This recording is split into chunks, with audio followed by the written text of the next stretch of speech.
Hi, I'm Katie Stubblefield. I live and make artwork in Long Beach, California.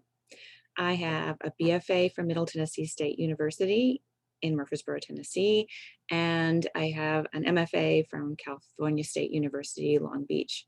Um, and I teach at Coastline College. I am an adjunct professor teaching in special programs and services. I teach adults with ID and autism art survey classes. Traditionally, I'm a painter, but when the situation calls for it, I'm equally happy doing printmaking and making sculptures and installations. It just depends on what the situation calls for.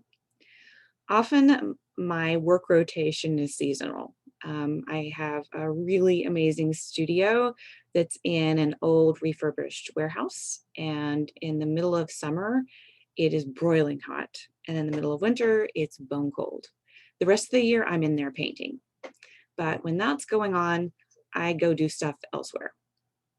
In particular, in the winter, I make printing plates and I print at home where it's nice and cozy.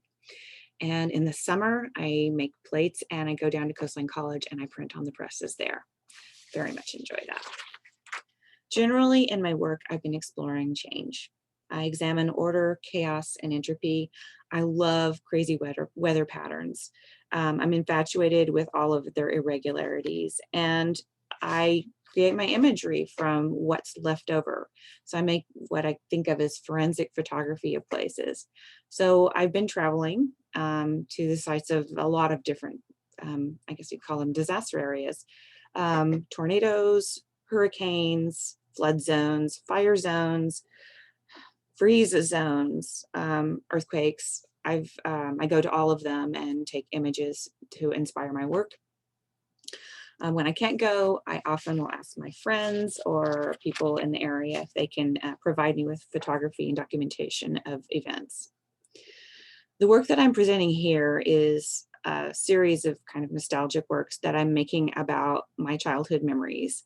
I grew up in a small town in Middle Tennessee, and I grew up in the woods.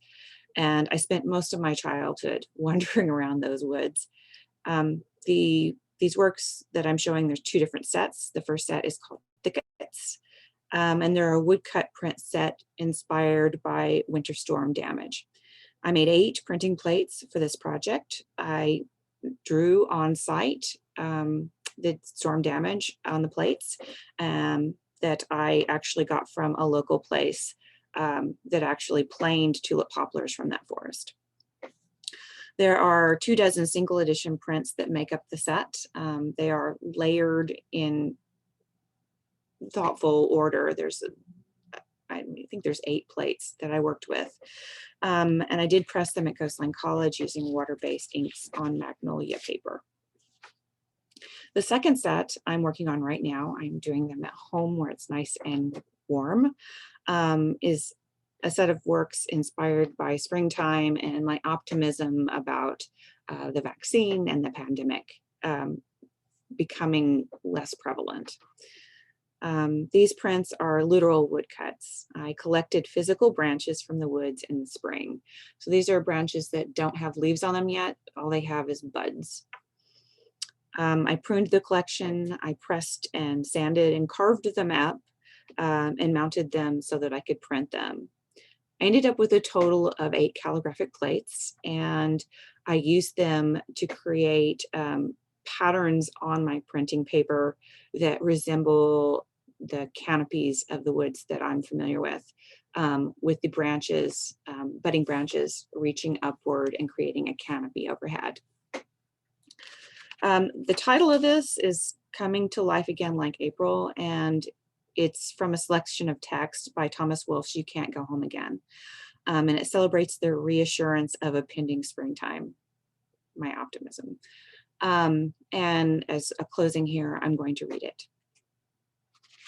Pain and death will always be the same, but under the pavements, trembling like a pulse, under the buildings, trembling like a cry, under the waste of time, under the hoof of the beast, above the broken bones of cities, there will be something growing like a flower, something bursting from the earth again, forever deathless, faithful, coming into life again like April. Thank you.